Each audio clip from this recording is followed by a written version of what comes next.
সূরা ফাতিহার একটি আয়াত ৪১ বার পরে আল্লাহ তাআলার কাছে আপনি যা চাইবেন আল্লাহ আপনাকে তাই দিয়ে দিবে ইনশাআল্লাহ, আশা করা যায়। সূরা ফাতিহাতে এমন একটি আয়াত আছে, এই আয়াতটা আপনি যদি ৪১ বার পাঠ করতে পারেন, এরপরে আল্লাহ তাআলার কাছে আপনি যা চাইবেন আল্লাহ তাআলা আপনাকে তাই দিয়ে দিবে ইনশাআল্লাহ। এই জন্য আমাদের জীবনের যত চাওয়া, জীবনের যত পাওয়া সব আল্লাহর কাছে চাইবো। বিশ্বনবী বলছেন, কোন ব্যক্তি যখন দোয়া করে আল্লাহ তাআলা সাথে সাথে তার দোয়া কবুল করে নেয়, কিন্তু দুনিয়াতে আল্লাহ তাআলা সব দোয়ার প্রতিফলন, সব দোয়ার ফল দুনিয়াতে আল্লাহ তাআলা দেয় না। কিয়ামতের মাঠে বান্দা যখন কঠিন বিভীষিকাময় দৃশ্যে যখন সে অবনীত হবে, ওই সময় আল্লাহ তাআলা বান্দাকে ডেকে বলবে, যাও, তোমাকে আমি আল্লাহ তাআলা জান্নাতুল ফেরদাউস দান করে দিলাম। বিশাল জান্নাত দেখে সে বলবে, আল্লাহ, আমি তো এত আমল করি নাই, আপনি কেন আমাকে জান্নাত দিলেন? আল্লাহ তাআলা তখন বলবে, দুনিয়ায় তুমি বাড়ি চেয়েছিলা, গাড়ি চেয়েছিলা, অনেক কিছু চেয়েছিলা, তোমাকে দুনিয়ায় সব দেই নাই, আজকে তার বিনিময়ে তোমাকে জান্নাত দিয়ে দিলাম। বান্দা বলবে, আল্লাহ, দুনিয়াতে আরো যা দিয়েছিলেন যদি তাও না দিতেন তাহলে আজকে তো আরো বেশি পেতাম।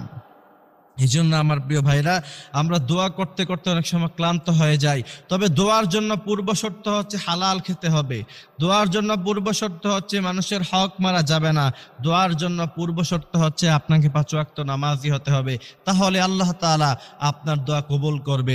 এরপরেও যাদের দোয়া কবুল হয় না, তারা সূরা ফাতিহার একটি আয়াত ৪১ বার পড়বেন, সেটা হচ্ছে ইয়াকা না'বুদু ওয়া ইয়াকা নাস্তাঈন ইহদিনাস সিরাতাল মুস্তাকিম। এই দুটি আয়াত পাঠ করতে পারেন। ইয়াকা না'বুদু ওয়া ইয়াকা নাস্তাঈন মানে হলো, হে রব, আমরা আপনার গোলামি করি, আপনাকে ছাড়া অন্য কারো পায়ে সিজদা দেই না, আপনাকে ছাড়া অন্য কারো কাছে কোনো কিছু আমি চাই না, সুতরাং আপনি না দিলে আর কে দিবে? এই কথা বলার পরে আপনি যা দোয়া করবেন ইনশাআল্লাহ আশা করা যায় আপনার জীবনের সব দোয়াই আল্লাহ তাআলা কবুল করে নেবে। এই জন্য সর্বপ্রথম আমরা ২ রাকাত নফল নামাজের জন্য সুন্দরভাবে ওযু করে তারপরে ২ রাকাত নফল নামাজ পড়ব। তারপর ২ রাকাত নফল নামাজ পড়ে জায়নামাজের মধ্যখানে বসে আমরা ১০ বার পড়ব সাল্লাল্লাহু আলাইহি ওয়াসাল্লাম। কারণ বিশ্বনবী বলছেন, মান সাল্লা আলাইয়া ওয়াহিদা সাল্লাল্লাহু আলাইহি আশারা, যেই ব্যক্তি আমার উপর একবার দুরূদ পড়ল, আল্লাহর নবী সাল্লাল্লাহু আলাইহি ওয়াসাল্লাম বলছেন যে আল্লাহ তাআলা তার উপরে ১০ বার রহমত নাজিল করে। যখন আপনার উপরে রহমত নাজিল হতে থাকবে, ওই সময় যখন আপনি দোয়া করবেন আল্লাহ তাআলার সাথে সাথে আপনার দোয়া কবুল করবে।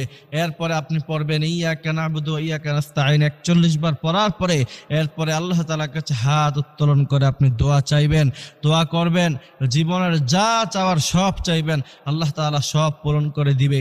আল্লাহ তাআলা বলছেন, ওয়া মান ইয়াত্তাকিল্লাহা ইয়াজআল লাহু মাখরাজান, যেই ব্যক্তি আল্লাহ তাআলার উপরে তাকওয়া অবলম্বন করে এমন জায়গা থেকে আল্লাহ রিজিক দিবে, ইয়ারযুকহু মিন হাইসু লা ইহতাসিব, যা গণনা করা সম্ভব নয়, কল্পনা করাও সম্ভব নয়। ইন্না রাব্বাকা ইয়াবসুতুর রিজকা লিমান ইয়াশা ওয়া ইয়াকদির ইন্নাহু কানা বিইবাদিহি খাবীরান বাসীরা।